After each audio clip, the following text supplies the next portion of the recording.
모든 대출 막을 수 있는 거는 다 막았다.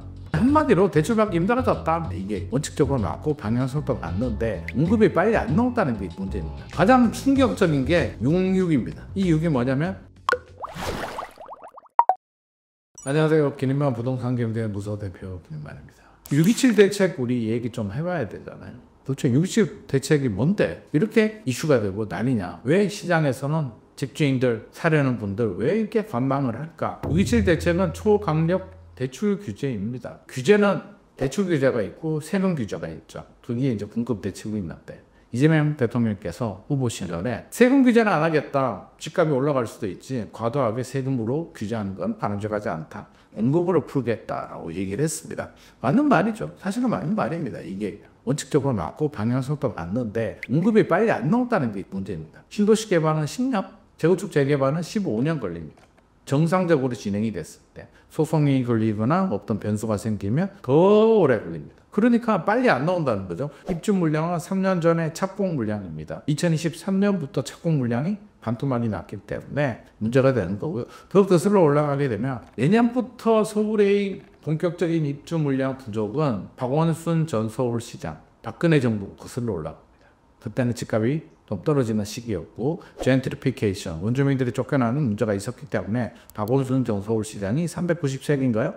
정비구역을 해제합니다. 정비사업을 안 했다는 얘기죠. 서울은 재건축 재개발 정비사업이 아니면 신축 아파트가 안 나오는데 하면 10년 15년 후에 이제 결과가 나오는데 그때 안 한 결과가 이제 지금 나옵니다. 박근혜 정부는 또 집값이 떨어진다고 신도시 개발 안 합니다. 그래서 신도시 택지지구가 멈췄죠. 문재인 정부 때 신도시 개발하겠다, 상비 신도시 시작을 했는데 10년 걸린다고 했잖아요. 2018년 19년에 시작을 했습니다. 그러면 빨라야 2028년인데 2028년에 마무리되지 않습니다. 첫 입주가 그 정도고요. 신도시가 크잖아요. 그러니까 첫 단지 첫 입주가 2027년 말 2028년 정도 나오고 나머지 전체가 다 입주하려면 한 5년 정도 2033년 정도까지 갑니다. 그래서 입주 물량이 쉽게 해결이 안 되죠. 대통령께서 세금 규제 안 한다고 했죠. 첫 대책부터 정부가 대통령 말을 뒤집고 세금 규제를 하기에는 부담스러워.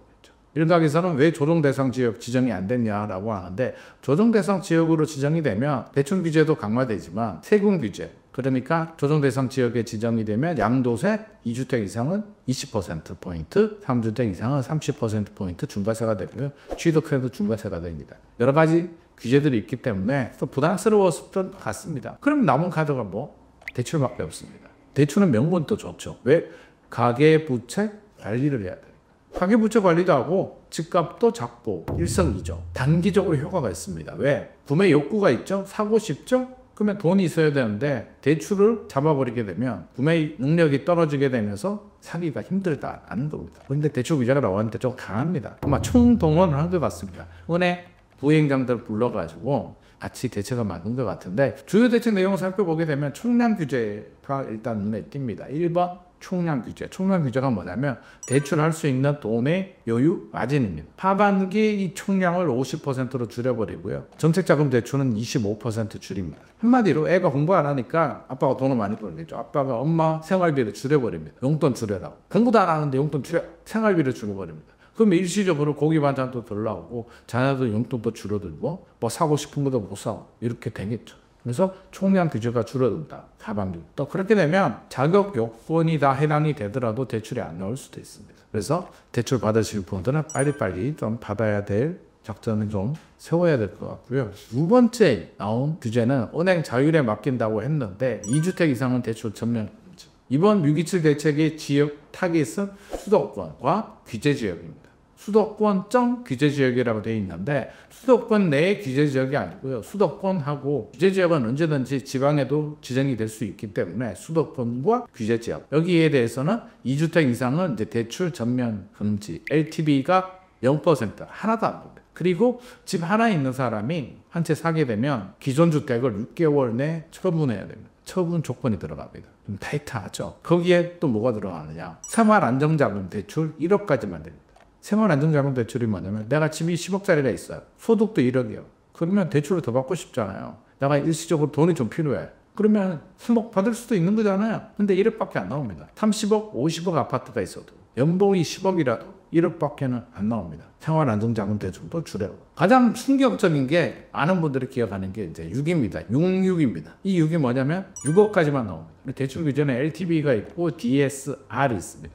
LTV가 뭐냐면 대출 한도, 집값이 10억인데 LTV가 70%면 7억까지. 비규제 지역은 70% 나오고요. 규제 지역은 50% 나오니까 5억까지만 나오는데, 또 DSR이 있죠. 소득 대비 대출. 이걸 다 무시하고 아무리 소득이 많아도 아무리 집값이 높아도 6억까지만 대출을 해줘야 돼.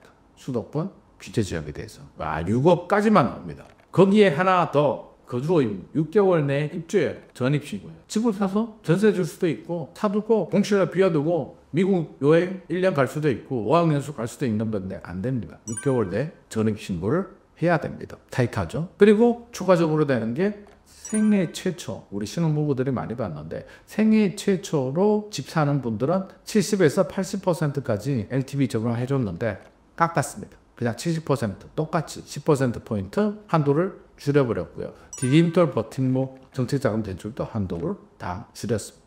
한마디로 모든 대출 막을 수 있는 거는 다 막았다. 6월 27일 계약까지는 종전 규정이 적용되고요. 28일 계약 이후부터는 이제 강화된 규제가 적용되기 때문에 이제 한마디로 대출받기 힘들어졌다. 이 정도 내용보다 실제로 은행에 가보면 더 타이트하고 더 힘들 겁니다. 한마디로 어지간하면 대출을 해주지 마라 라는 게 현재 정책 기조입니다. 왜 6억이냐면 전세 가율이 보통 한 50% 정도 되거든요. 최근에 집값이 많이 올라서 한 45% 정도 서울은 내려왔는데 50%라고 본다면 한 12억 정도 아파트가 됩니다. LTV 50% 받으면 12억 아파트가 타겟이 되는 거죠. 최근에 마포, 성동 이런 쪽이 많이 올랐기 때문에 타겟이 된 것 같습니다. 그리고 12억이 기준이 있어요. 1세대 1주택자 양도세 비과세 해주는 금액도 12억까지만 비과세를 해줍니다. 종합부동산세 1세대 1주택자가 공시가격 10억 넘어가게 되면 10억 아래만 공제를 해주게 되죠. 12억이라는 게 이제 중요한 숫자의 기준점이 되기 때문에 이번에도 이제 12억을 자르다 보니까 대출은 6억까지만 해주겠다라고 했는데 처음 봤습니다. 대출 규제 보통은 LTV, DSR, 7월부터 스트레스 DSR 3단계가 시행이 되잖아요. 그러니까 이런 식으로 한도를 줄이고 퍼센트지로 대출이 나왔고 아니면 집값 15억 넘어가는 집은 안 해줘. 2주택 이상은 안 해줘. 이렇게 나왔는데 금액을 훅 찍어서 6억이다. 그리고 6개월 내로 입주해야 된다. 한마디로 금융으로 토지거래허가 구역을 강제로 시행하는 표가가 나옵니다. 그래서 이번 대책이 감내받다고 하는 이유가 이제 6억까지 딱 잘라버렸기 때문에 6억이 넘어가는 고가주택들은 대출받기가 어렵다. 한마디로 상급지로 갈아타기 불가능해졌다. 이런 얘기들이 나오고 있습니다. 무주택자들 떨어지길 바라는 분들은 떨어져야 안정이라고 생각하는데 정부는 멈추는 게 안정입니다. 급등도 문제, 급락도 문제라는 겁니다. 정부 입장에서. 이게 쉽나요? 어렵습니다. 국민들이 다 지켜보고 있습니다. 초조하게 임기 내에 빨리 해결하는 마음으로 과도한 규제 폭탄을 쏟아붓게 되면 문재인 시즌2가 될 수도 있습니다.